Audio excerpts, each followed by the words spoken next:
Бүсгүйчүүд зүрхэнд орсон дагин билээ. Бүсгүйчүүд зүудэн дуургасан наран билээ. Үзэгчдээ Монголын сайхан бүсгүйчүүдийн төлөөллүүдийг үзэгч түмэнтэйгээ уулзалдаг Сувд нэвтрүүлгийн маань өнөөдрийн дугаарт хүний их хэмж гомбын Дуламсүрэгч маань оролцож байна. Танд энэ өдрийн мэндийг хүргэе. За баярлалаа. Та нар ч гэсэн энэ өдрийн мэндийг хүргэе. Тэгэхээр яг одоо бид нэр нэвтрүүлгээ Итали улсын Ром хотод бас хийж байна. За учир нь юу вэ гэхээр Монгол улсаас Итали улсад суугаа бүрэн ирэхэд элчин сайдын гэргий Монголын сайхан нэгэн ээж байгаа тийм ээ. Таныг бас нэвтрүүлэгтээ онцолж оролцуулах болсон шалтгаан гэх юм бол та Монголын сайхан бүсгүйчүүдийг Монгол их орноо гадаад улс оронд төлөөлж ажиллаж амьдарч байгаа гэдэг утгаараас таныг нэвтрүүлэгтээ урьж оролцуулсан байгаа.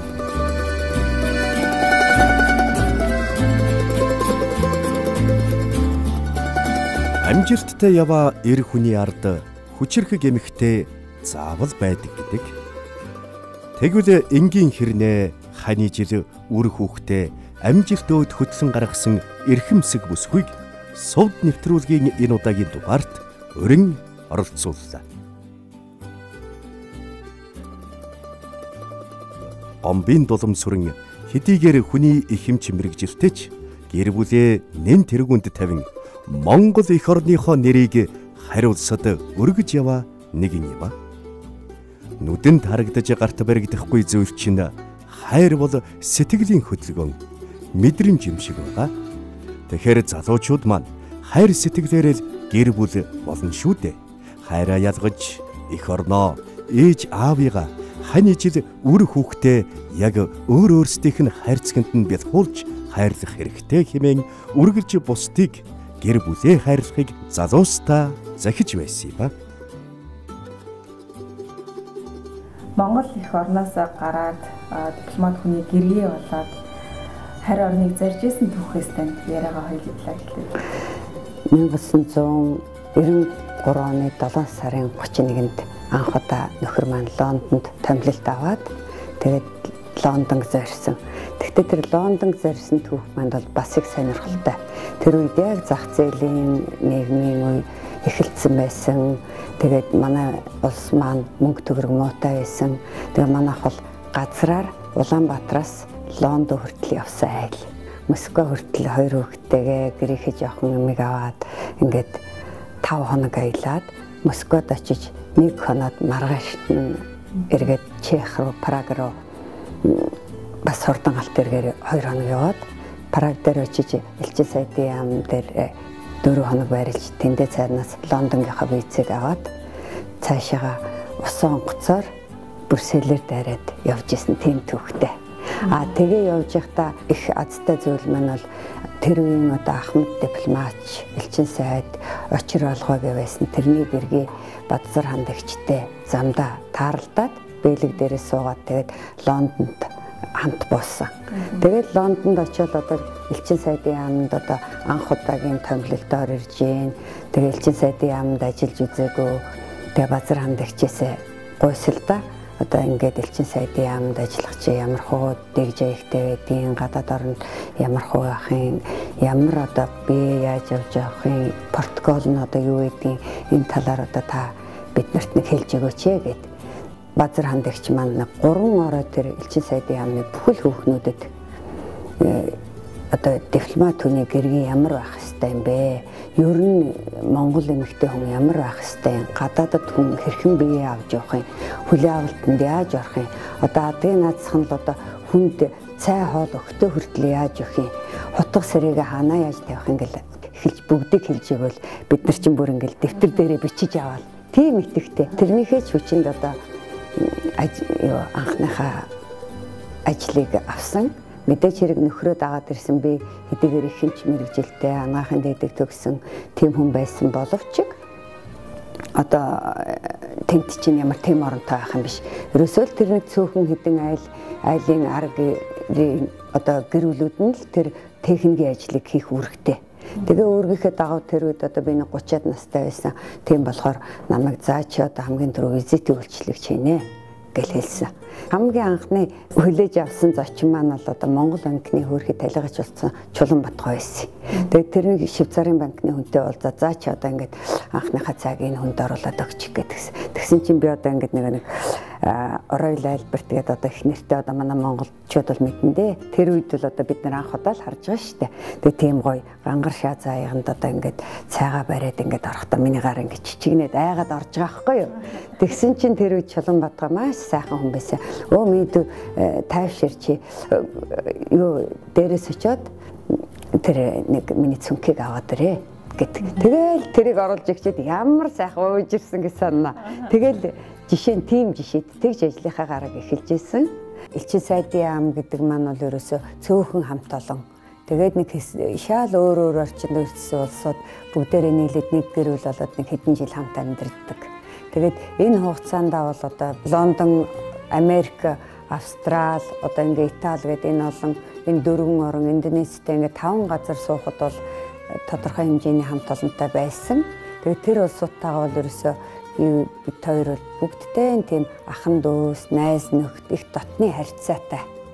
Зочдын хувьд гэх юм бол одоо дээр үед чинь гадаадд байж хахад чинь анх одоо 90-ад оны үед чинь монголчууд анх удаа Лондон руу ингээл очдөг байлаа.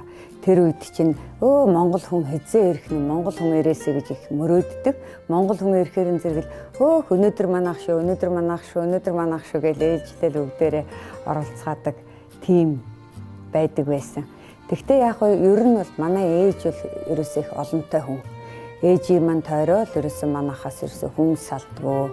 Тэгээд би багасаа яг айлын том хүүхэд болохоор харьцангуй ээжтэйгээ их адилхан зан чанартай.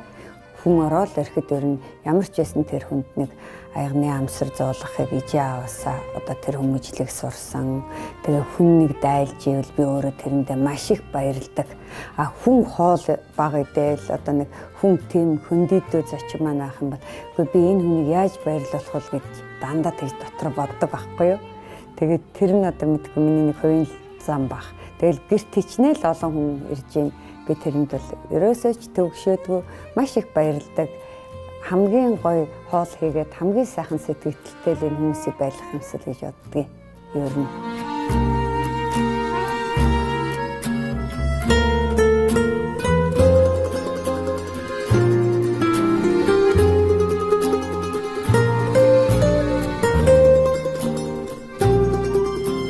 Ханы жилтэйгээ хизээ хаана хэрхэн танилцж байв? За би анагаахын дээдийн 5 дугаар курст байхдаа тэгээ манай нөхөр одоо гадаад харилцааны яамд дадлага хийжсэн. Москвагийн олон улсын харилцааны их сургуулиас ирээд. Тэгээ бид хоёр одоо тэнд хоёлаа гадаад яамныгадаа танилцаад тэгээ ер нь бол урд нь бол бид хоёроос нөгөө манай нөхөр бол Булган аймгийн Гурванбулаг сумын. Тэгээ Гурванбулаг дашин жилийн хоёр чинь бол зэрэгэлдээ сум учраас нэг ирж очиж явахдаа тааралдаж исэн. Тэгээд хамгийн анх бол манай сургуулийн ялкан дээр танилцаад танилцж их татансж исэн. Хүн болгон л ер нь хүүхэд болгон одоо залуу байхдаа бол одоо боддог штэ. Би одоо том болоод нэг тийм хантай болно да гэл. Миний бодлоор бол би бол ингэж боддог байсан. Одоо эмч болно, ялангуяа октын эмч болно гэсэн хязгааргүй хүсэл мөрөөдөлтэй. Тэгээд хань ижил маань ямар хүн байх вэ гэж хүн чинь бодно шүү дээ. Хүүхэд одоо залуу наснд тэр бодлоор ингээд миний хань гэдэг бол ингээд сайхан эр хүний ноён нуруутай, тэгээд надад маш их хайртай. Ороо хоёлаа ингээд ямар ч ажил хийдэг байж болно. Ороо хоёлаа ажилласаа ирээл ингээд мэдээж байранд орно гэж тэр үе чи мөрөөдөн штэ хөөхт чинь. Тэгээ сайхан орон сууцнд суугаад амьдраад хоёлаа. Тэгэл өглөө ажилдаа хоёлаа явж ирээл орой ажилласаа ирэхэд хоёлаа өнөөдөр танай ажил дээр юу болсон бэ? Өнөөдөр чамд юу тохиолдсон бэ? Тэгэл хоёлаа гээл хоёлаа айгүй хэмаа ярьдаг. Тэгэл амьдралынхаа бүх юмыг хоёлаа зөвлөлдөөл тийм хантай учирнда. Тэгээ бас их хөвгөлтэй. Дээр нь ингээд бас магадгүй би өөр урлагийн тийм авьяас их муу хүн л дээ. Тийм болохоор их тийм хөгжмийн авьяастай хүн. Үгүй хөгжмийн ч юм уу их гоё урлагийн авьяастай хүн байвал их гоё доо гэд дотроо боддог, мөрөөддөг байлаа. Хантайгаа танилцсан чинь манай нөхөр надад ингээд гитар дээр дуу жоохон ингээд дуулж сонсгосон байхгүй юу. Тэгсэн л миний сэтгэлдэр тэр нь бол бүр хамгийн тэр шүтсэн. Ямар гоё юм бэ чи ингээд нэх гоё гитартай ингээд дуулдаг юм байна шүү дээ. Ой гэн. Тухайн үед бас таны ижилтэн танд сайн гэдгээ хайраа яаж илчилж ирсэн бэ? Яг тэр үе бүсгүй хүн болгоны бас нэг хамгийн сайхан гэгээлийг дурсан зүйл тэмдэг байдаг штеп бас нэг өөртөө дурсан. Тийм тэгээд манай жамбаа чинь их хөөрхөн тэгэл нэг ингээд нэг баахан чихэр авцсан. Тэгээд нэг хамгийн их сони юм бол нэг гадаадын ам анагаахын дэд хоёр их ойрхон учраас би ингээд сургууль дээр лекцтэй. Тэгээд лекцээр яг ингээд хичээл завсарлаад өдөө хоолны цаг болсон чинь хоолнд нэг удаа урьж байгаа. Манай сургуулийн ганц. Тэгээд тэр үчиэд ганц ч оюутны ганц. Тэгээд бид нар чинь одоо оюутнууд мөнгө муутай голдуул нэг төгрөгөнд нэг аар цаваад нэг жоохон гөөх юм яваад тэгж иддэг байсан. Тэгсэн чинь л нэх гоё надад одоо нэг 2 дугаар хоол одоо жижигхэн хөрхөн нэг төгрөгний төгрөг хөрмөнгө гэ торт энэ төр аваад тэгэл өгөө. Тэгээ би ер нь хоолыг айгүй их удаа иддэг. Тэгэл нөхөртөөгөө хоёлаа суугаад ингээл хоол идсэн чинь би бие барьсан юм уу? Бүр өстэй нэг хэл айгүй удаа идээд 2 дугаар хоолоо ч идэж чадсангүй, нөгөө кекээ ч идэж чадсангүй. Тэгэл нөгөө хичээлийн хонх дугаараад байстай яараа сандруу за баяртай би хичээлдээ орлоо гэж гүүгээл хичээлдээ ороод тэгэл найз охин манай миний найз охин Баатархүү гэдэг охин байсан. Тэгэл тэрэн дээр л үгүй надад зөндөө хоол авч гисэн гэдэг. Үгүй чи яас идсэн үс. Би тэг торт морт бүгдийг орхицсан гэсэн чи яасаа чи би энэ чи өгөөл өгөхтэй хүн өлсөж штэ. Боогод аваад ирэхгүй яасаа гэсэн. Хөөхө тэгжсэн штэ. Тэгэл одоо тэр үед чинь нэг их даруухан одоо тийм ичимхий тийм үе тэгэл одоо тэгэл тэгжээлээ тэгэл хоёлаа гоё гадуур кино үзэн Сүхбаатарын талбайгаар явна. Тэгээд манай ээж маань их өндөр настай хүн байдаг юм аа. Чи одоо очиод нэг даралтын үзээд өгөөч гэд намайг ээжтэйгээ анх танилцуулж ирсэн. Хүний хайн гэдэг бол тэгээд энэ ертөнцийн яагаад хоёр хүн өөрөө өөрийгөө олоод авдаггүй. Би жишээлбэл энэ хүнтэй юм уу, өөр нэг тэр хүнтэй юм уу, бас нэг хүнтэй юм уу ингээд гэрэлж болно штэ тий. Ингээд суучч болно. Тэгэхээр хайн гэдэг бол нэг цаанаасаа бурхнаас заяасан өгөгдөл одоо нэг тийм тавилан зураг байдгийн болоо да. Тэр хоёр хүн учрах ёстой л болоод учирсан байх гэж би боддог. Тэгээд их сайн хантай учирсан. Миний хайн бол ингээд таашцсангуу бид хоёр бол биевэл юмд их хурдтай, юмыг их хурдан шийдвэр гаргадаг тийм хүн хувь хүнийхээ хувьд. Тэгтэл хань маань бол ер нь уужуу тайв ер нь хэр баргийн ингээд хүн түлхээд чавж исэн гэсэн ингээд сууж идэг заа гэх. Тэгэл хоёр тийм хүн тэгэл эсрэг тесрэгийн нэгдэл тэмцлийн хуулиар гэдэг юм уу. Тэгээ сайхан амьдрал 30 хэдэн жил болж байна да.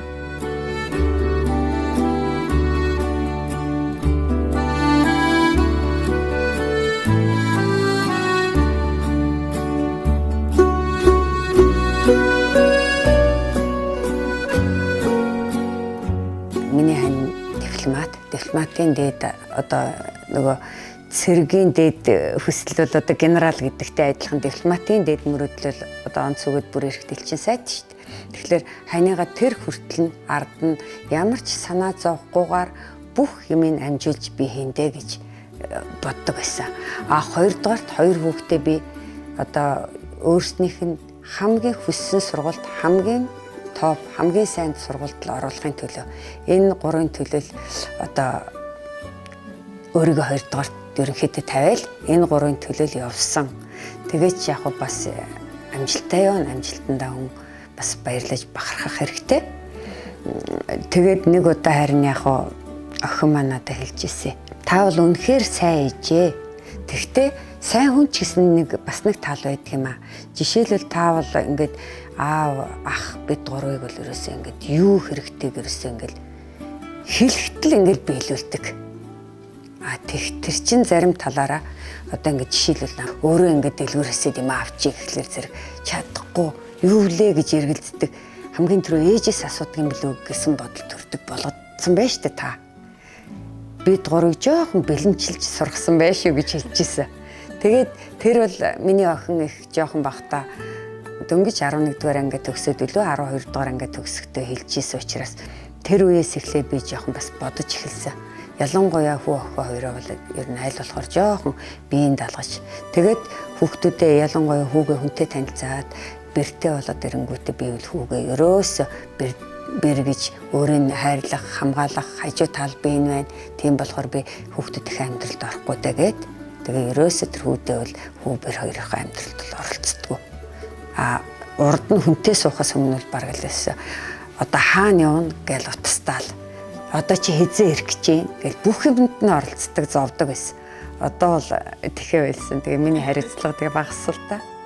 Гэр бүлийн гишүүд маань хайр сэтгэлийн үндсэн дээр гэр бүл болоод хоорондоо ингээд итгэлцээд эхнэр нөхөр болно гэхээр эхнэр нь эхнэр шиг, нөхөр нь нөхөр шиг хоёр хүндээ дээд зэргийн итгэлтэй.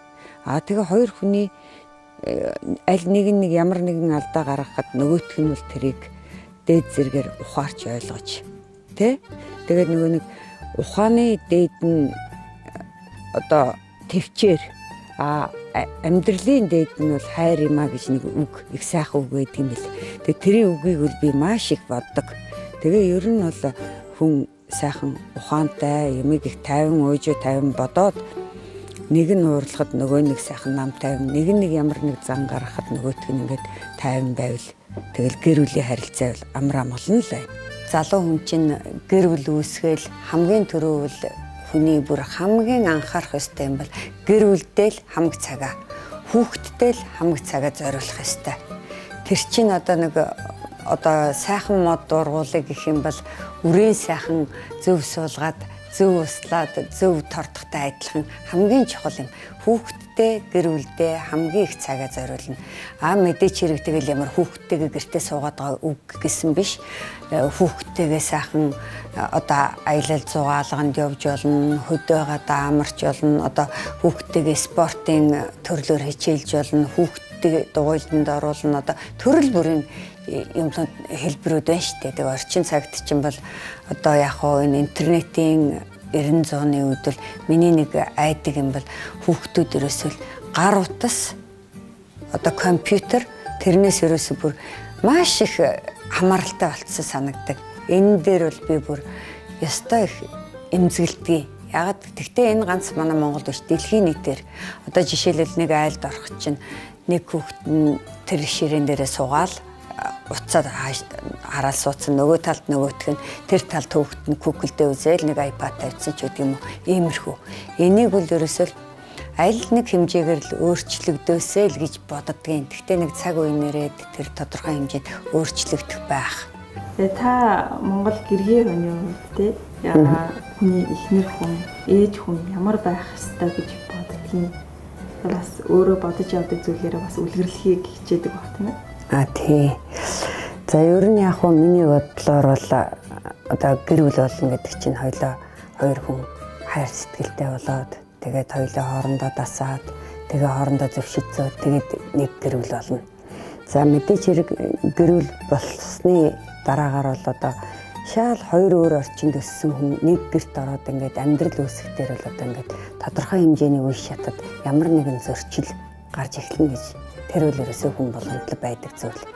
За тэгтээ бол тэрийг тэгэл хоёр үндэ одоо хайртай бол хоёулаа тэр чинь тодорхой сайхан хугацаанд дайрж өнгөрөөл тэр үе шатуудыг даваал тэгэл гарна.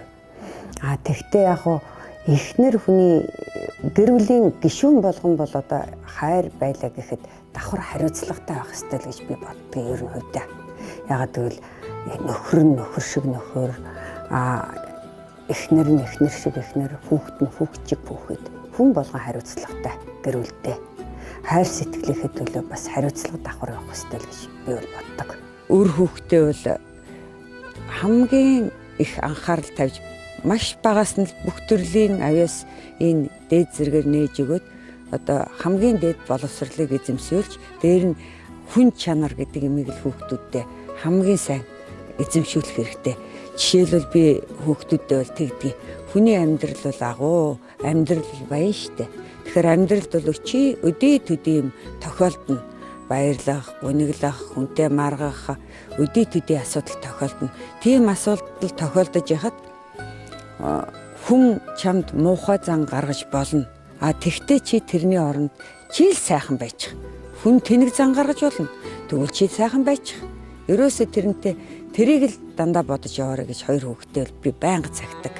Тэгээ мэдээж Монгол эмэгтэй хүний хувьд бол одоо бид нар чинь бол бас буддийн шашинд багасаа их бүр гүн нэвтрхи гэгээрээд ороогүй ч гэсэн буддийн сургаалаа сайхан ижи аав өвгдээцээс сонсож явсан хүмүүсийн хувьд бол хүүхдүүдтэй хамгийн түрүү хэлдэг юм бол одоо ертөнцийн одоо тэр 10 хар нүгэл тэр муу муухай юмнаас л хол яваарай гэж хамгийн түрүү цагтдаг юм да. Тэгээ хүн чанар гэдэг бол хамгийн чухал тэрийг л хамгийн их цагтдаг.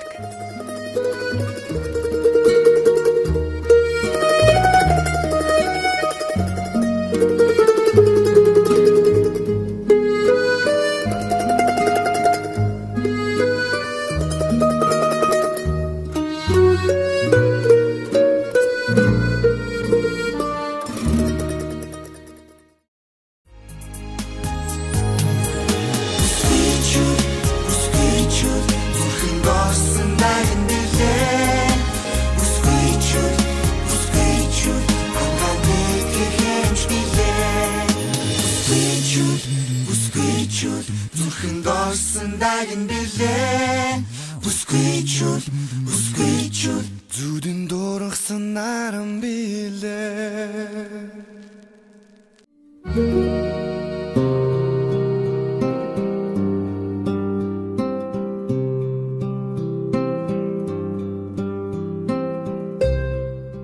Англид томилогдсон ирсэн жилдээ Лондонгийн Institute of Ophthalmology-д мөн нүдний болор цайх өвчтний үед хараагүй дэвтээс хэрхэн урьдчилан сэргийлэх вэ гэсэн сэдвээр мастрын зэрэг хамгаалж сурахын хажуугаар эрчин сайдын яамд цэвэрлэгээ визитийн ажлаа хийнэ.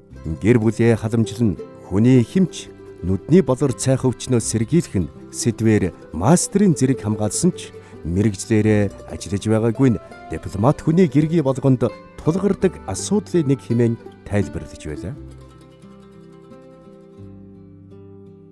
Таны багнаас хэрхэн өнгөрч ирсэн ижи аав тань ямар хүмүүс байв талаар хоёулаа.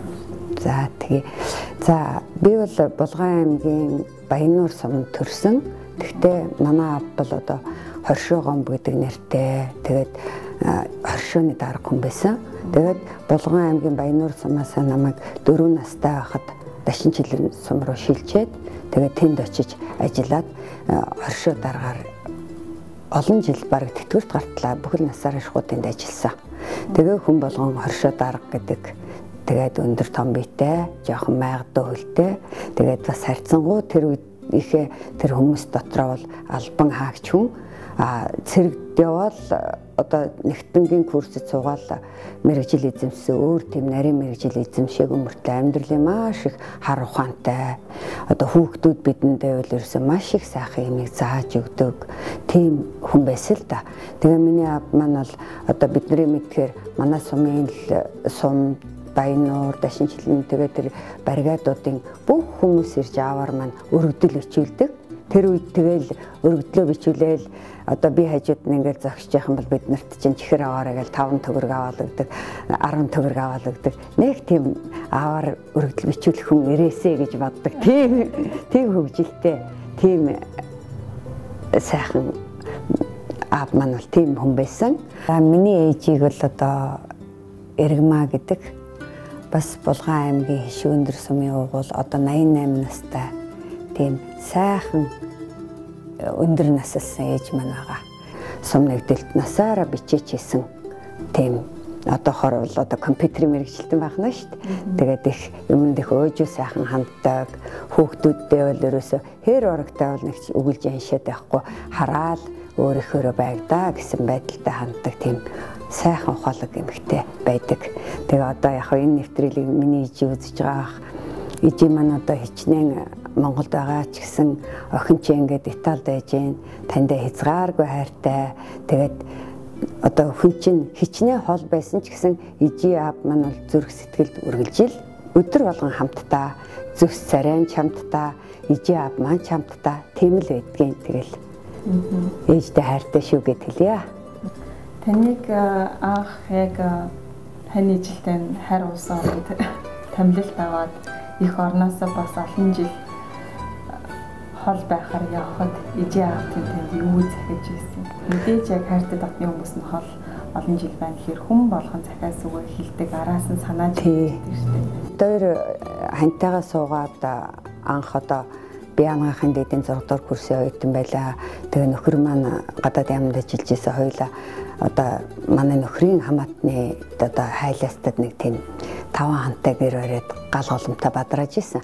Тэгээ манай нөхөр маань бол айлын одоо хамгийн отхон хүү учраас ээж нь 76 настай юм хөгшин одоо битээртэй хамт амьдрах ёстой. Тэгээ хадам ээж минь битээртэй амьдрсан.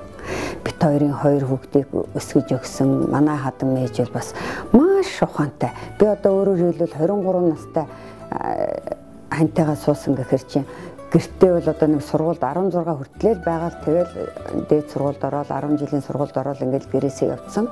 Амьдралын маш олон хугацааг одоо хадам ээжээсээ сурж авсан юм маш их байгаа байхгүй юу. За аав маань бол загтаг байсан юм маань бол ингэдэг байсан. Аав нь бол яг харьцангуй залуу байна. Миний хүний одоо энэ сайхан ингээ хүүтэй суусан хүн чинь энэ ээжд нэг сайн байдгийн шүү.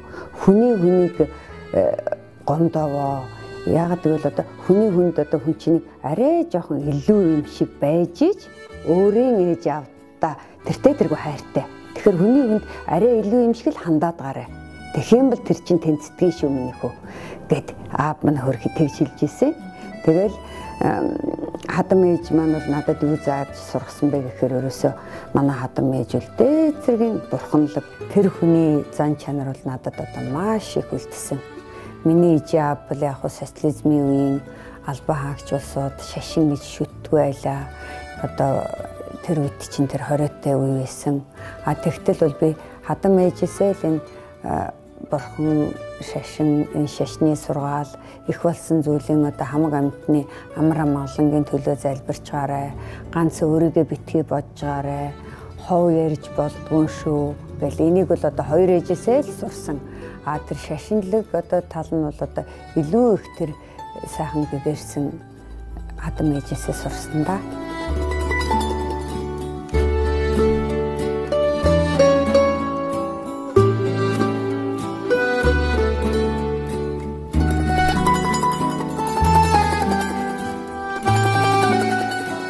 Хэдийгээр хүний хэмж мэрэгжилтэй ч гэсэн яг хань ижлээ дэмжиж хаа явсан газар нь дагаж яваад нийтийн ажил өөрийн тэн ажил юм шиг үргэлж арыг нь дааж явсан байна. Хамт ажиллаж явсан байна. Яг дипломат хүний гэрхий гэж ямар хүний хэлдэг юм бэ? Ер нь дипломат ёс гэдэг бол одоо хүн төрөлхтний одоо соёлын харилцааны хамгийн дээд хэлбэр байх. Тэгээд дипломат ёс гэдэг маань одоо өөрийнхөө улс орныг таниулах тийм. Тэгэхээр бол энэ бол бас их өндөр хариуцлагатай төрийн тусгай алба. Тэрний зэрэгцээ тэгээд дипломат хүний гэргий байна гэдэг нь би бол одоо дипломат хүний ажил юу бол мэдэхгүй шүү дээ.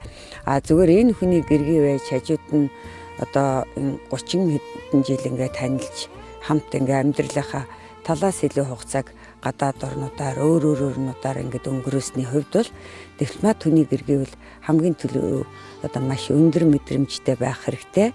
Улс орныхоо нүүр царайг ерөөсө хүний газар дээд зэргээр өргөж авч явах ёстой. Одоо суугаа орондоо Монгол улсынхаа нэрийг яаж одоо бидний бие авч явж байгаагаас л харагдсан шүү дээ. Тэгээ бид нар чинь харьцангуй одоо социализмын үеийн бүтээгдэхүүн зах зээлийн нийгэмд одоо 90-ад онд бол анх удаа тэр хөрөнгөтэй орн гэдэг чи очиж үзэж ийлаа. Тэр үедэмэр одоогийн шиг юм харилцаа холбооны юм байсан биш. Адгийн наацх нь бол одоо ингээл интернет, утас юу юм бол юу ч үсээгүй байгаагүй тийм үе байсан. Тэгэл ер нь бол дипломат хүний гэргий одоо ямар байх ёстой юм бэ гэдгийг л бол байнгын мэдхийн төлөө л одоо чармааж тухайн орных нь дипломат эмэгтэйчүүдийн клуб гээд тийм байгууллагууд улс орн болгонд байдаг. Тэрэнд ажиллана. Дээр нь одоо ерөөсөө англи хэл байхгүй шууд очижсэн англи хэлний нэг хямдвар курсэд олоо сурна.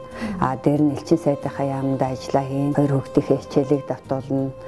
Тэгээ мөн одоо элчин сайдын яам дээр бол одоо зочид төлөөлөгчид нэлээд олон ирдэг. Тэрний одоо хоол унд одоо бүхэл юмыг хийн. ганц би биш одоо ер нь ихэнх дипломатуудын гэргийн бол ерөөсөө хязгаарч мэрэгжлэрээ ажилдаггүй. Яг нэг газар ирээл ажилдаг мэрэгжлэрээ тэгжил ялангуяа эмчийн мэрэгжил гэдэг бол туйлын одоо нарийн мэрэгжил. Би бол одоо ингээл анх оюутан байхдаа бусад л оюутнуудын адилхан одоо би ингээд сайхан эмч болоод октын эмч болно гэдэг тийм мөрөөдөлтэй. Тэгэл ингээл гоё явандаа ямар гоё юм бэ гэж ингэж боддог. Тийм л байсан. Тэгээд ингээ хантайгаа танилцаад би яаж энэ дипломат хүнтэй суугаад дэлхийг тойроод би эмчээ хийхгүй гэж бодох юм. Тэгэл тэр чинь суугаа орондоо очил элчин сайдын манай Монголын элчин сайдын ам цөөхөн хүн амтай тэгэл техник ажлын бүхэл арга гэрийнх нь хийн. Тэгэхээр л одоо визитийн үйлчлэгч, цэвэрлэгч, ниарав, нэгтлэн бүгдийн энэ ажлуудыг хийгээл миний одоо энэ гадаад орнуудаар явсан бүх он жилүүд тэр л ажлуудыг хийсээр байгаа л тэгэл одоо ингээл эмчээ мартаал ингээд дуусч байгаа шүү дээ. Тэгэхээр надтай адилхан бүхэл дипломатуудын эхнэрүүдэд бол ийм юм тохиолддог юм. Энэ бол ерөөсөө тэгтээ яг одоо сүүлийн үеийн залуучууд бол бас одоо энэ сайхан их хуурн мундаг хэл эзэмшсэн байдаг учраас суугаа орондоо очиод шууд өөр олон улсын байгууллагатай ажиллах тэр элчин сайдын яамд ажиллахгүйгээр гадуур дотор ажиллах тийм юм бол бас байгаа л да зөндөө байна. Монгол улсын элчин сайдын яам дээр уулзалт арга хэмжээний зохион байгуулалтлаа. Одоо Монгол улсын элчин сайдын яамнаас ямар нэгэн арга хэмжээ хүлээн авалтыг зохион байгууллаа гэхэд энэ улс орны ёс жийлд тааруулаад дээрээс нь яг Монгол орноос сурталчилсан байдлаар арга хэмжээг зохион байгуулна гэдэг яг элчин сайдын гэргийн үеийн үед бас яг гард хажлуудынх нэг юм болов гэж бодож байна. Тийм тэгэл залуугаас одоо ингээд бит хоёр бол хамт ажиллаж исэн нийтдээ 5 элчин сайдтай хамт ажиллаж исэн бэл. Лондонд Баатар сайд, дараа нь Нэмдөө сайд гэж байгаа, дараа нь Сүхбаатар сайд, тэгээд Америкт Чонхор сайд, Болд сайд, тэгээд дараа нь өөрснөө сайд болсон Жамбалдар сайдаар ажилласан л да. Тэгээд ингээд бодохноо тэр 5 элчин сайдын одоо гэргийн нар гэдэг тэр хүн болгоноос ч би сурсан. Одоо хөгшөрсөн хойно бол залуу үеэсээ хүүхдүүдээсээ илүү сурах жишээтэй орчин үеийнхээ нийгэмд дасан зохицохын тулд. Тэгээд тэр ерөнхийдөө бол би бас яг их азтай л бит хоёр бол азтай л улсууд сайхан газраар сууж гин. Тэгээд дандаа сайхан хүмүүстэй ажиллаж исэн. Элчин сайдын яамны хамт олон гэдэг бол шал өөр орчинд төрж ирсэн, өөр характертай, өөр зам байдалтай нэг 5 6 юм 7 8 хүн нэг дор нэг хэдэн жилийн хугацаанд тодорхой хугацаанд гэр бүл болно гэсэн үг. За тэгэхдээ тэр гэр бүл болно гэхэд бие биенийг ойлгодог, биеиндээ хүндэтгэлтэй ханддаг, биеиндээ тусалдаг тийм байх ёстой.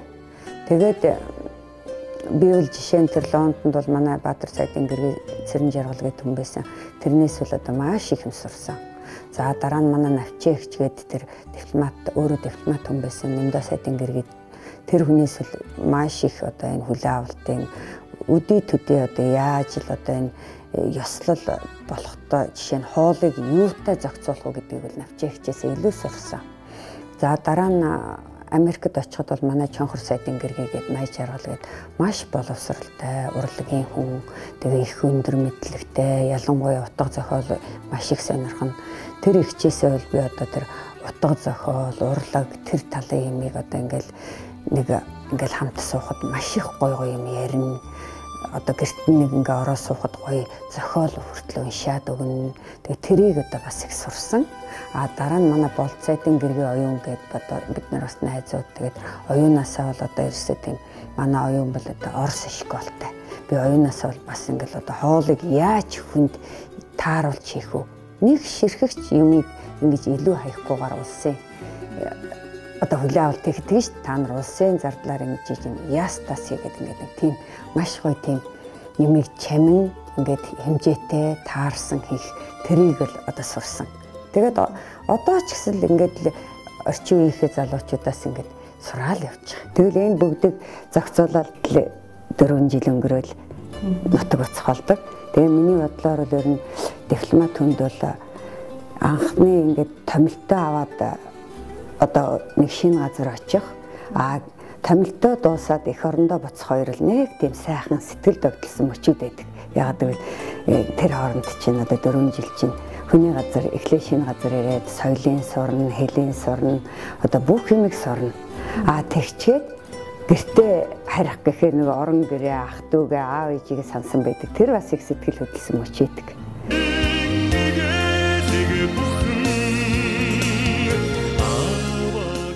Томилолт дуусаад их орондоо буцах.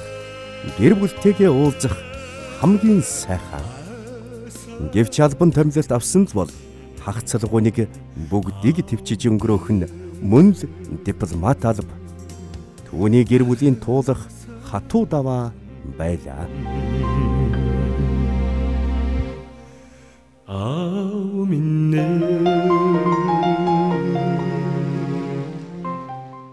Анх Лондонд ингээл ажил авчаал манайх 11 сарын 25 байсан да.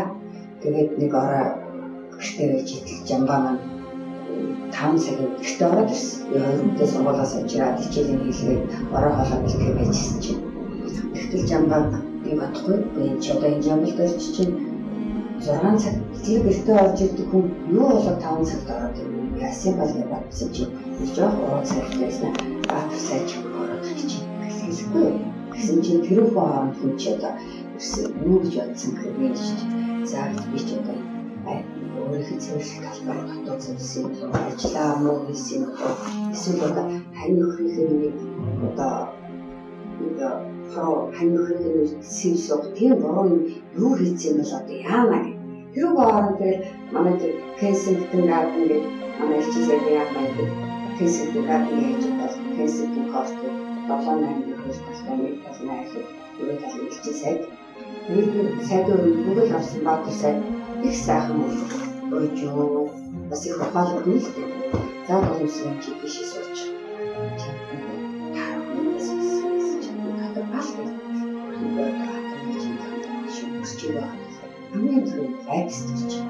Гэсэн чи за аав чи нэг өссөн. Тэгээд аав нэг өссөн учраас өөрийнхөө бүрээсэн. Өсөйгүй. Тийм хэлсэнгүй. Ямаа надад ямаас хамтдаа гэсэн хаанаас аавч хийсэн гэдэг хэлсэн. За одоо яг тиймээс сонсож байгаа. Тэгээд тэр үед л одоо ингэ хүн бол одоо үгүй гэдэг бол хүмүүсийн ямар нэгэн хүн одоо масаж хүн болж гэхдээ тэгчтэй тэгэл ястай нэг хүн гэсэн тэгээ залуу байсан гэж боддог. Яг өөрийн нэг яав тэрийг анх удаа ингэ хүний азар сонсдог. Маш хэцүү. Тэгээд дотроо залбираад тэрээр миний аав өнгөрсөн ч гэсэн зүрх сэтгэл нь аваад өгөж байчдаг. Тийм л нэг юм болсон. Энэ нь бол одоо түрүүний бас асууж исэн асуултуудтай холбоотой. Дипломат хүний одоо арга дипломат хүн гэдэг тохиолддог нэг одоо маш хүн хэлбэр байхгүй хүн юм байхгүй өөрөөр хэлбэл баяр зовлон ярал тохиолдно оны зовлон тохиолдно тэгэхэд ижээ аваасаа хүний газар тэгэл одоо нахтай адил одоо тийм утас шүмс байгаа болохоор тэгэл тэр чинь болцож чадлаггүй аавгаа даршуулаад хүн болгоод төлөвлөд энэ ажилд нь оролцож чадлаггүй тэгээд одоо энэ ингээл босч байгаа юм босч байгаа. Тэгэхээр бол энэ бол дипломат хүмүүсийн бас нэг амьдралын одоо бас нэг актер үзэсгэлэнтэй үздэг одоо ганц бие биш үгүй дипломатууд маань тохиолдог. Миний хань ч гэсэн одоо Америкт манайх байхад имиж маань өгсөн. Тэгээд яг тиймтэй адилхан тийм болоод өгсөн. Миний аавс маш сайн одоо хатан байсан л да. Тэгээд бижидэлээд одоо бижид яасаа нохоо азгууч юм да аава одоо юу яах вэ? Аягцаач ам хийж чадсангүй дээ тэр үед хэлжсэн гэсэн юм аа тэгж байгаа. За яхаа нөхөө юмны ч учир тавилан гэж байдаг юм аа.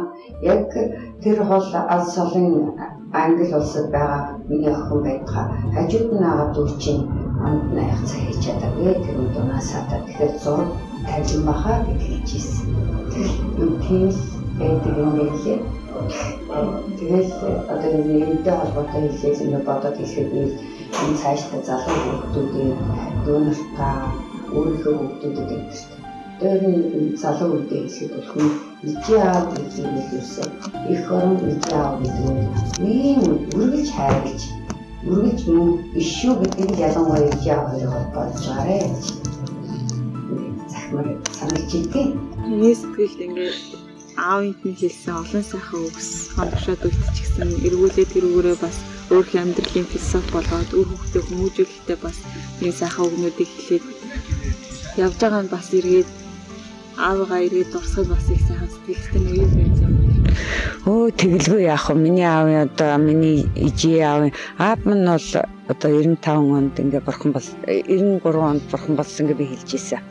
Тэгээд аавын маань хэзээгээр одоо ингээд бурхан болсон ч гэсэн тэр аавын маань хэлж ийсэн сургаал, аавын маань одоо явж ийсэн алхаа гიშгэ, ярьж ийсэн, хийж ийсэн ажил бүх юм аав маань бол одоо миний зүрх сэтгэл дотор өнөдр ингээл хамт байж байгаа.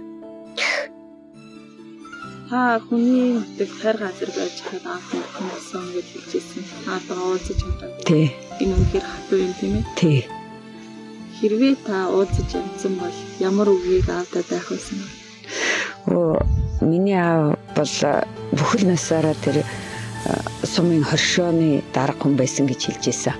Тэгээ манай дашин жилийн сумын хоршоо гэдэг нь нэг тийм шар байшин байдаг. Би тэгээ жоохон багтаа сургууль хоршоо хоёр их ойрхон сургуулийнхаа завсарлагаа аав дээрээ гүгээл очив. Тэгээл аав манаад мөнгө төгрөгөхгүй. Хаяа нэг ширхэг ирээс ч юм уу нэг ширхэг үнэтэй ч ихэр өгдөг. Тэгээл тэрийг авчаад би баярлаад гүгээд буцаад сургууль руугаа явдаг. Тийм хөвгтэйс л та. Тэгээд аавын маань одоо аавыгаа хэрвээ би амьд сэрүүн байхад нь өөрт нь очиж одоо уулзсан бол ааваа би танд хязгааргүй хайртай шүү. Та минь одоо биднийхээ төлөө бидний энэ сайн сайхан явж байгаа бол таны минь л ачгаая шүү гэдгийг хэлэх байсан да.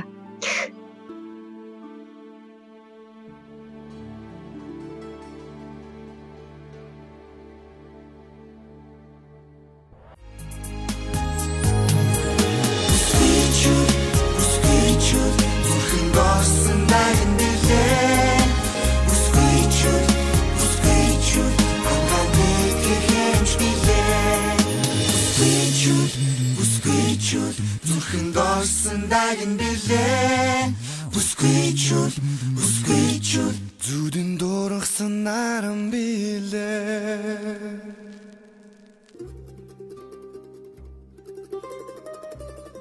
Хүү охин хоёр нь хоёулаа дэлхийн хамгийн өндөр шалгууртай их сургуулиудыг дүүргэж, үргэлжлүүлэн залуустад дэлхийн боловсрол эзэмшигт нь дэмжлэг үзүүлж, олон залууст үлгэрлэж яваа юм.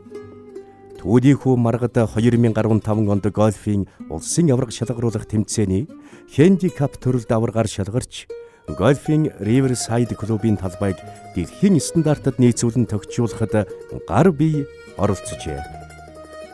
Харин охин таны хувьд Харвард болон Оксфордын сургуулийг дүүргэж, олон улсын байгууллагад зөвлөхөөр ажиллахын зэрэгцээ Монголын залуу эрдэмтдийн хөтөлбөрийг хэрэгжүүлж, Монгол залуусыг дэлхийн боловсрол эзэмшигт нь чиглүүлэгч болж байна. Хэдэн онд ээж хэмээхийн алдрыг хүртэж байв. Ижээ болсон тэр хон цагуудаа эргээд нэг турсаад. Ангаахын дэд сургуулаа төгсчөөд нэг жил үгүй нэг 6 сар хэртээ хөдөө суманд тэр үчи одоо ингээд гэр бүл энтричээ салгаал хөдөө суманд яг ингээд яалтчгүй юм хэрэгтэй бол томлол явуулдаг байсан үйл дээ. Тэгээд би 6 сар орчин болоод тэгээд тэр тэндээсээ буцаж ирээд декретийн амралтыг аваад жирэмсний амралтыг аваад ирээд анхныхаа хүүг гаргаад маргад гээд миний хүү анх одоо 86 онд хүүгээ төрүүлж ийлаа.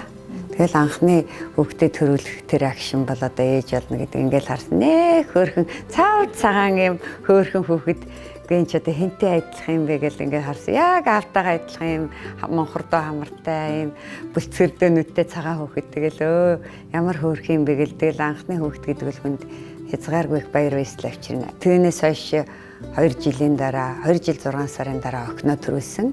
Тань гээд бас аавтайгаа адилхан монхор хамартай тийм бондгор цагаан охин төрсөн. Тэгээд бид хоёр бол хүү охин хоёртай. Манайх Лондонд томилогдоод очиход хүүхдүүд маань тэгээ шууд 1-р ангиас цэцэрлэгээс прескулгээс сургуулийн өмнөх ангиас ингээл орж байгаа. Тэгээ хүүхдүүд маань ерөөсөө англиар шууд хичээлээ заалгаад эхэлсэн. Тэгээд тэнд 4 жил орчин болоод манайх томилтын аваад буцах болсон чинь 2 хүүхэд маань монгол хэл байдгүй. Тэгээ бид нар одоо яг одоо ингээд эх орондоо буцах боллоо гэдэг мэдээгээ чинь 1 сар орчмын өмнө авдгийн. Тэгээ бэлтгэлээ хийгээд тэгээ хоёлаа 2 хүүхдээ нэгээр наваад цагаан толгой монгол цагаан толгой А Б гэл зааж байгаа.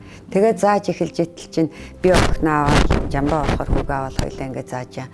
Тэгтэл манай охин чи ингээд бас ингээд юм хэлэхээр жоох ингээд ганц нэг буруу хэлэхээр би төвчийг болгох чи ингэж сурдаг юм уу гэл ингээд амар загнаа. Тэгээд аав нь чи хүүхдэд ингэж зааж болохгүй би заана гэл. Тэгээд цагаан толгойг нь аав нь ингээд заагаад тэгээд Монголд авчирж ирсэн. Тэгээ 2 хүүхдээ Монголд авчирсан чинь охин маань яг эмэгтэй хүүхдээ болохоор монгол хэлээ арай хурдан сурсан байсан учраас миний 2 хүүг нэг ангид авсан 5 дугаар сургуульд. Аав нь би болохоор одоо англи хэлтэй юм чи 2 хүүхдээ орос хэлтэй болгоо 23 дөгий гэдэг юм уу 1-р сургуульд өгье арай тийм гайгүй сургуульд өгүүлээ гэсэн манай Жамбалд оржвол монгол хүн гэдэг бол монгол хэлээ хизээч мартаж болохгүй. Монгол ахуйгаа мартаж болохгүй. Тэр утгаараа ер нь 2 хүүхдээ гэрийнхээ 5 дугаар сургуульд өгнө гэж 5 дугаар сургуульд өгсөн. Тэгээ 2 хүүхэд маань 5 дугаар сургуулиас яг монгол сургуулийнхаа анхны гарааг эхлээд хөөхөн монгол эчиг сураад хоёлаа монгол хэлээ аваа сайн болоод бид нар цагийн одоо нэмэлт багш аваад тэгээд их сайн болоод нэг 2 жил тэгээд манайх эргээд Америк руу томилогдоод явсан доо.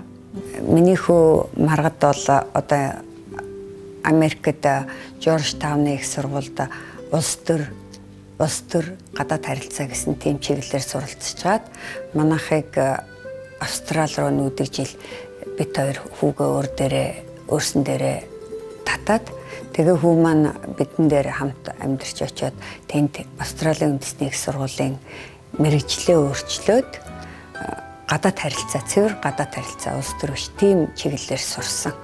Тэгээ сургуулаа төгсч ирээд миний хүү Монголдо сангийн яамд 3 сар дадлага хийгээд дараагаар нь уул уурхай яамны гадаад харилцаанд ажиллаж гаад одоогоор бол хувийн нэг компанид гадаад харилцаа хөдөлмөр хамгааллын менежерийн ажлыг хийдэг.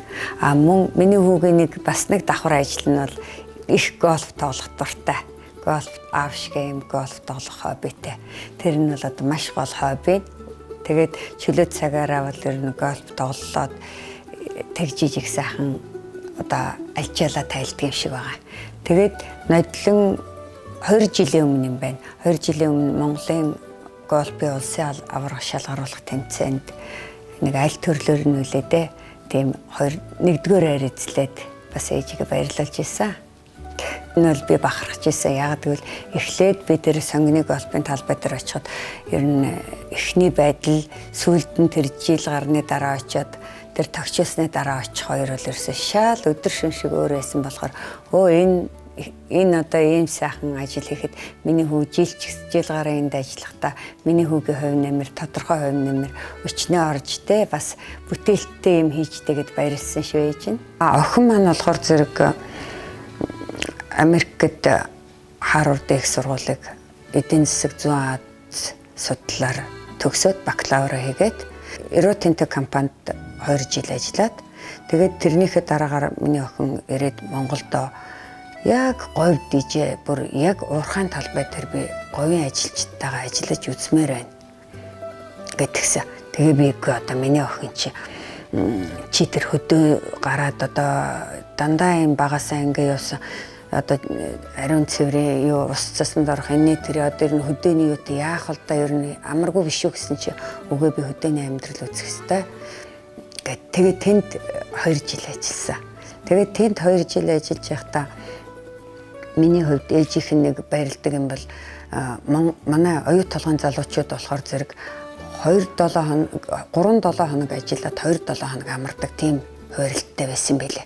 Тэгэнгүүт миний охин энэ залуу хүмүүсийн амьдрал чинь бас аль болохоор хамтдаа байх нь л зөв. Тийм учраас өөрөө төсөл санаачлаад оюу толгойгоо ажилчдыг 14 хоног ажиллаад 14 хоног амардаг тийм төслийг хийсэн. Тэгээд тэнд ажиллаж байхдаа Оксфордын их сургуульд мастрын зэрэг ажиллаж чад мастрын зэрэг хамгаалахаар яваад мастрынхаа зэргийг хамгаалаад тэгээд одоо бол Маккензи гэдэг олон улсын зөвлөх зөвлөгөө өгдөг компанид зөвлөгөө өгөөл явчих. Интернет орчинд бас ийм зөвлөгөөнүүд айгүйх гарсан байдаг. Хүүхдээ Харвардын сургуульд оруулахын тулд эцэгчүүд ямар байх ёстой вэ? За эсвэл хүүхдээ Оксфордын сургуульд оруулж чадсан ээж хүний өгсөн зөвлөгөөч гэдэг юм. Иймэрхүү мэдээлэлүүд айгүйх байдаг. Тийм үү. Миний хувьд бас охиноо том сургуулиудад сургаад төгсгөөд авсан охин. Бас өөх зөвлөгөө юу байна? Энэ их одоо миний хувьд бол баг нэг юм би энэ асуултыг урд нь надаас хэн ч асууж байгаагүй. Тэгтээ гоё сонин асуултаа мэдээж интернет гэдэг маань одоо дэлхийн ертөнцтэй бол хүн ерөөсөө чөлөөтэй дэлхийтэйгээ холбогдож байна шүү дээ. Тэгэхээр зэрэг бүх мэдээллийг интернет гэдэг Google гэдэг сайхан юмнаас авчиж байна. Тэгэхээр надаас бол энэ асуултыг асууж байгаагүй. Тэгтээ миний хувьд бодохдоо бол би хүүхдүүдээ 2 хүүхдээ ерөөсөө бит хоёр бол миний нөхөр бит хоёр л ерөөсөө мөнгө хураагаагүй. Мөнгө хураана гэхээсээ л илүү ерөөсөө 2 хүүхдийн боловсрол маш чухал. Энэ 2 хүүхдэд хамгийн гол хөрөнгө бол эрдэм номл гэдэг дээр л анхаарсан. Өөрийн юу хүсэж байгаа тэрийг л өөрт нь л үлдээсэн. Түүнээс би чи өнөөдөр заавал Харвардд орох ёстой. Чи өнөөдөр заавал Оксфордод орох ёстой. Чи өнөөдөр заавал Австралийн үндэсний их сургуулийг л төгсөх ёстой гэдэг цензур ердөөсөө тавиагүй. Ер нь яг хөө тэгэл ээж аавын хайраар дутаахгүй мэдээж. Бүр хайрлахын дээдээр хайрлж, халамжийн дээдээр халамжилна яг тэр сургуулийнх нь үед бол хэрэгтэй бүхнийг нь өгнө. Тэгэл одоо бусад сурах, яаж сурах, ямар мэрэгжил эзэмшил зөвхөн өөртөөх нь л гарт байгаа. Миний 2 хүүг л одоо үндсэндээ манай хадам ээж бид нартай хамт байгаад бага насын одоо 4-5 хүртэл бол өсгөж өгсөн. Их тийм зөөлөн сэтгэлтэй, бурханлаг хүн байсан болохоор их сайхан зөөлөн хүүхдүүд болгож фундамент нь бол тэгж өссөн. Тэгээд зуны амралтаар миний ээжийн аав дээр болгонд хөдөө гардаг. Нөгөө эмээ өө хоёр нь тэр амьдралын ойр зургийн ухаан, адгийн наацхан л одоо тэр үнэ малтай яаж харьцах уу, тоглолаа одоо яаж хариулах уу, сүүгээ яах уу, таргаа яах уу гэдэл эдгээр юм жоохон амьдралын хүний аар сар хэрэгтэй зүйлийг бол миний 2 ээж аваас л ингээд сурцгаасан 2 хүүхдүүд маань. Манай нөхөр бол хүүхдүүдээ ерөөсө шүлгэл хичээжлүүлдэг гэсэн. Ерөөсө шүлэг чэжил, уран зохиол унш, тэгж ижил хүн их ухаан суудгийн гэд. Тэгээд үлгэр их уншуулдаг, шүлэг уншуулдаг тийм байсан. Энэ 2 ингээд сайхан явуулахаар тэгэл одоо бидний тарьсан үр жимсэл байхтаа л гэж бодож байгаа шүү дээ. Яг нөгөө нэг ерөнхий боловсрлаар шахахаас биш нөгөө урлаг, соёл, амьдрах ухаан байгальтайгаа хэрхэн харьцах уу гэх мэт хичээлүүд боловсрлуудыг багаас нь олох хөдөөд байгаа юм болов уу гэж боддог. Энэ Монголынхоо нутгуудаар ингээд зуныхаа амралтаар явах энэ одоо энэ гадаад орнуудаар энэ түүхийн дурсгалт газруудаар ингээд явж явах одоо хадны сүг бичиг гээл гараад ирлээ манай Монгол оронд. Тэр болгон бол хэдчнээн 100 жилийн өмнө хүн төрлөختөн тэрийг үлдээж хийж бүтээж исэн байх нь. Тэгэхээр урлаг гэдэг чинь хүний дотоод сэтгэлээр хөглөгдөн гардаг авиас чадвар тийм юм. Тэгээд урлаг бол хүнд дээд зэргийн гоо сайхны мэдрэмжийг өгнө. Тэр утгаараа хүн маш сайхан хүүхдэд багаас нь урлагийн 5 метр хүүгийг хөгжүүлээл, урлагийн авиасыг эзэмшүүлээл, өөрийнх нь тэр байгаа нууц авиасыг нээж гаргаж, сургуулийнх нь хөтөлбөрт тэр урлагийн ямар нэгэн одоо төрлүүд орж, дуу хөгжмийн хичээл, спорт, төрөл бүрийн тэр хичээлүүд орж, хөтөлбөрт нь орж, илүү орж өгснөөр гоо сайхных нь мэдрэмжийг өндөр болгож, тэр нь ертөнцийг эргээд аврах байх. Яагаад гэвэл гоо сайхан ертөнцийг аварна гэж тийм ээ. Тэгж боддгийг. Ээж маань бит хоёрын сурлага, эрдэм номны төлөө бол бүхэл юмаа зориулж одоо өөрийгөө хааш нь тавьж бит хоёрыг л хамгийн түрүүндээ тавьж явдаг нь бол одоо бид нар өөрсдөө нас ахих тусам л илүү ойлгож байгаа. Ялангуяа би одоо өөрөө ажлын байран дээр гараад өөрөө ихнэр хүүхдтэй болоод өөрийн хүүхдээ одоо бас яг адилхан бүхэл юмнад зориулж эхлэнгүүт яг ээж маань одоо юу залаасалж юу одоо бүх юмаа хааш нь тавьж зөвхөн бит хоёрыг гэж явсан нь бол бүр илүү ийт болж бүр илүү бид нар ингээ бүр гүн ойлгож эхэлж байгаа. Тэгэхээр тэгэх тусам одоо ээжтэй одоо хэр бих одоо баярлж байгаа бол одоо ингээл одооноос илүү бүр гүн ойлгож илүү баярлаж илүү одоо ямархуу хэцүү зам туусныг нь бол одооноос бүр илүү сайн гүн ойлгож эхэлж байна. Тэрнээс биш яг тэр цаг тухайн үедээ бол залуу байхад тэгэл ээж яасээ зүгээр нэг тийм гүн ойлгохгүй яг тэгж ухаарахгүй хандлага байсан. Тэгэхээр одоо бол ээждээ бүр илүү баярлал гэж хэлэх нь чухал байх. Одоо ээжийнхаа ачийг хариулъя гэж илүү бодох. Ээж минь миний хувьд хамгийн хүн, хамгийн анхны багш, хамгийн сайн зөвлөх, хамгийн хүчтэй дэмжигч, хамгийн татны найз, хамгийн хайртай хүн. Ээж маань маш тусархаг, байнга аав, ах бид гурав, болон ах дүүсээ дэмжиж, хойно түшиж явдаг учраас тэр болгон яг ээж дээрээ төвлөрч ингэ сэтгэлийн үгээ хэлж байгаагүй юм байна. Тэгээд их баяртай байна. Тэгээд ээжийн минь сургасан олон зүйлсээс хоёр юм байнга миний сэтгэлд явдаг. Нэг нь эзэн хичээл заяа хичээн, хоёрт нь юу ч хийсэн шиг хий, ажилч байна уу, хамралч байна уу, тултал нь хийжээ гэж байнга сургаж байсан. Тэгээд тэр сургасан болон биеэрээ үлгэрлснийхэн дагуу хичээл боловсрол, ажил карьер тэгээд хувийн амьдралдаа хэрэгжүүлж амьдрахыг хичээж яваа. Баярлалаа ээжээ, хайртай шүү.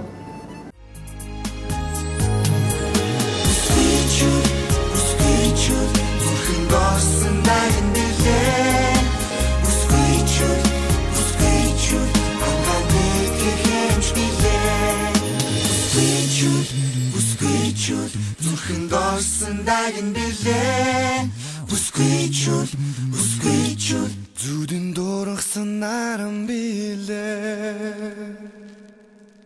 Хамгийн анх Лондон очиод та нөгөө хэлж илээ штэ. Цай барих ёслолыг хамгийн түрүүнд суралцчихлаа гэдэг. Тэг яг оцсон газар болгондоо яг таны сэтгэлд хоногсон яг тухайн улсаас авч болох сайхан зан заншлууд олон байсан баг. Маш олон.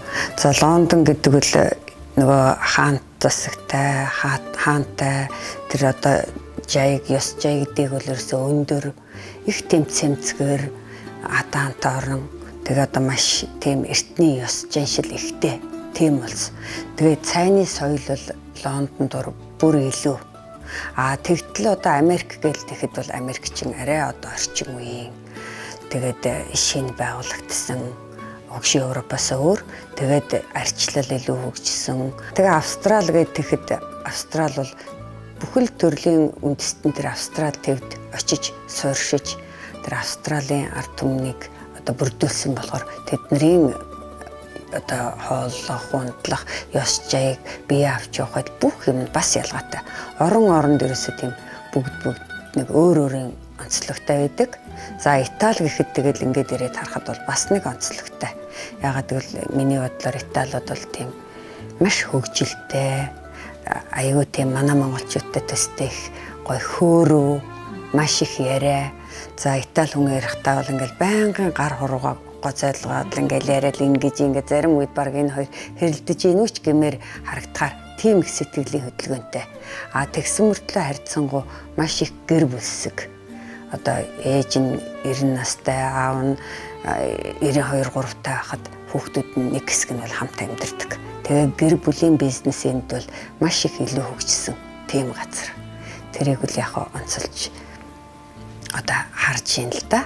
Хэрэгтэй санаагаа хилтгсэн бол би нэг тийм зүйлийг бас их орондоо хэрэгжүүлчмээр байна. Саналаа оруулчмаар байна гэж танд бодож байдаг зүйл байгаа. Миний хамгийн түрүүн боддог юм Улаанбаатарыг нэг тийм ногоон хот болоосэй л гэж боддог. Ерөөсөө ягаад гэвэл манай Улаанбаатар чи харьцангуй одоо нөгөө хитрхи их ойрхон барилга байшин. Явган хүний зам ерөөсөө ч байхгүй. Тэгээ явган хүний замтай болоосэй гэж маш их хүсдэг.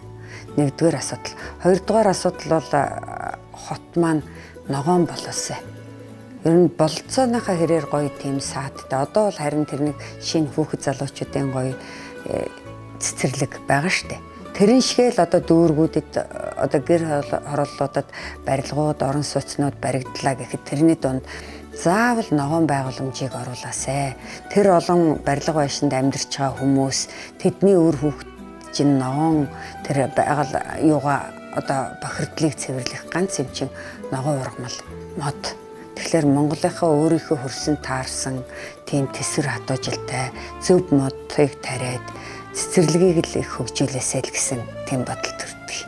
Одоо ард түмэн маань хүн ард маань хамгийн түрүү эрүүл хоол хүнс гэдгийг л зүгээр эмэгтэй хүн гэргийн хүний хувьд энэ бол зүгээр том бодлого биш шүү дээ. Яг хөө зүгээр гэргийн хүний хувьд бол тэрэн дээр би маш их боддгийг. Эрүүл хүнс хэрэглээд одоо аль болохоор юм органик юмаа хэрэглээд тэгээ явж явах юм бол манай монголчин бол дэлхий дээр онгон байгальтай бүх юм үр тариа хүртэл химийн бордоогоор бордогдод нэвчигдээгүй тийм сайхан газар штэ. Тэгэхээр дотоодынхоо бүхэл хүч нөөцийг ашиглаад ард түмэндээ сайхан эрүүл хүнс, эрүүл хоолыг идүүлээд тийм хууль гараад одоо гадаадын тэр хятадаас орж ирж байгаа хортой жимс ногоо байдаг юм бол тэрийг хориглоод хүн ардны эрүүл байвал улс орон илүү сайхан хөгжих байх. Би зүгээр энэ нэг одоо ингээл энэ хавийн энэ Франц, энэ Англи гэдэг энэ орнуудаар явж хахад нэг боддог, нэг харсан зүгээр нэг ажигласан юм бол энэ ялангуяа энэ Италич их сайхан усан үзэмтэй, дарс хийдэг ийм газар. Тэгээ одоо дээр үе нэг пошиг, модон пошиг гэдэг юмнууд үгүй түн бомоор байгаа байхгүй. Тэгэхээр би энийг одоо яста харах тоолонд бол хөөх яана энэ маань одоо ингээд Монголд намайг жоохон бахад 70-аад оны үед л одоо гөөм их байдаг байсан. Одоо энэ хөдөө энд чинь л одоо сүү цагаа эдээгээ хийж айлууд айргаа хадгалж тэгдэг байсан. Тэгтэл бол одоо сүүлийн зах зээл хөгжснөөс хойш одоо нөгөө цэнхэр нэг юм будгийн сав, хими хорны саваар л айл болгон усаа авж гин цагаа эдээгээ хийж гин. Тэгэхээр нэг Монгол зоригтой хөрөнгөтэй бизнесмен гараад Монголынхаа хэдхэн сая тэр хүн амыг ерөөсөө тэр томоос нахуулаад жижиг бүх тэр сайхан торхоор хангаад өгөөсэй. Тэгээд тэр цэнхэр савыг баяртай хими хорыг хүнснээсээ бүр мөсө хасаасаа гэж айгих боддгийг. Тий. Одоо хэрвээ ингээд одоо ер нь бол мөнгөтэй байдгсан бол би бүр хүүхдэд л хамгийн их мөнгөийг зориулна л гэж боддог. Хүүхэд гэдэг нь ерөөсөө хүний эрхний амтан байдаг. Ижээ аав нь тэр хүүхдэд яаж хандах нь, юу авч их нь, ямар заамаар явуулах нь тэр хүний цааш том болох хүний хувь тавилан тэр үеэс л эхлэн шүү дээ. Тэгээ өөрөө хэлж чадахгүй, өөрөө эрх мэдлэггүй. Тэгэхээр хүүхдийг л их багаас нь гоё хүмүүжүүлэх юмсан. Тэгэх юм бол манай улс орны хүн хөгжөөд ирнэ. Хүн хөгжөөд ирэх юм бол улс орон хөгжинэ. Хүний хөгжилчил улс орны хөгжил байх. Би шинжлэгдээд одоо уламжлагдаад ингээд шинжлэгдээл ингээд ирсэн олон жилийн түүхтэй тийм их сайхан юу. Тэгэхээр Монгол маань бол тэр бас хэрэгтэй л гэж би боддгийг. Яг гэвэл одоо магадгүй одоо тэгээ манайх чинь хүн ам цөөтэй улс орон учраас нэг боддог юм юу вэ гэвэл одоо олон хүүхэдтэй ээж нэрийг одоо аваа дэмжиж штэ. Тэр бодлогыг бол би улам дэмжээсэ. За тэгээ хүүхдээ одоо адгийн наацхныг цэцэрлэгт ороод 3 нас хүртэл ээж нарт нэг цалин тэтгэмж олгоод хүүхдтэйгээ байх цагийг их болгоосай. Дараа нь хүүхдийн сургуульд орох нас гэдэг чинь 6 нас. Хүүхд 1-р ангид орлоо гэхэд ээжд нь бол аавд нь ч юм уу нэг хүүхдтэй цаг гарах ажлын цагаас нь бүх байгууллагад яадгийг 1-2 цаг өгөөсэй. Энд чи ирээдүйн Монгол орны боловсон хүчин л бэлтгэгдэж байгаа юм чинь. Тэгэхээр улсын л хөгжил гэсэн үг шүү дээ. Тэгэхээр хүүхдэд л их анхаараасаа багаас нь л гэж боддог.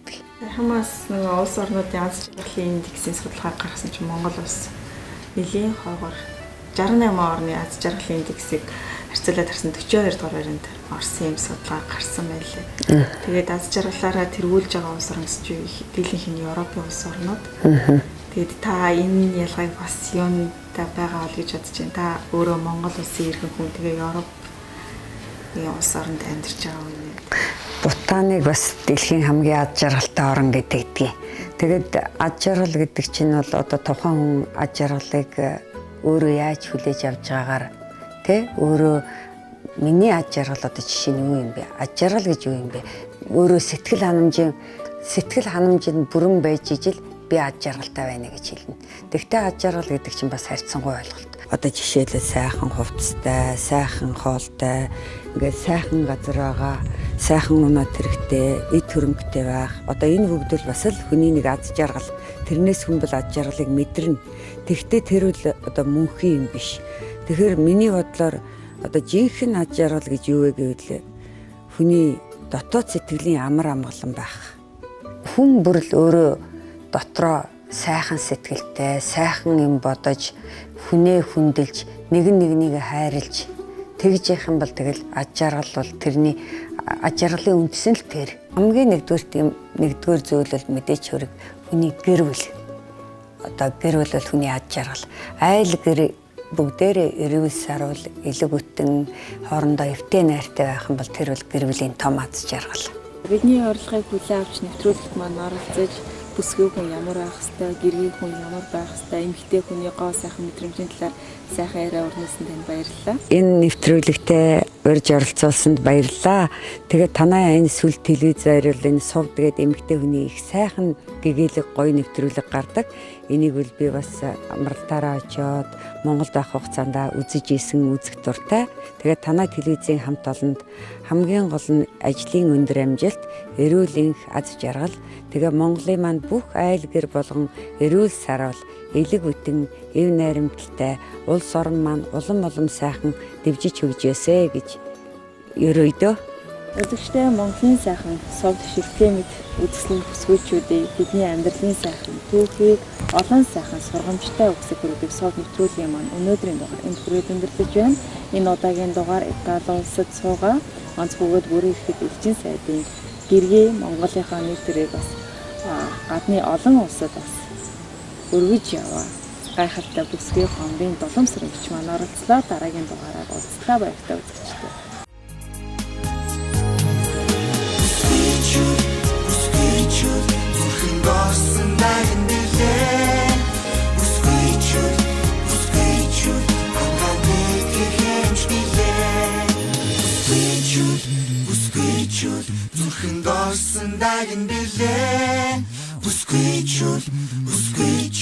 Зүудэн дургасан наран билээ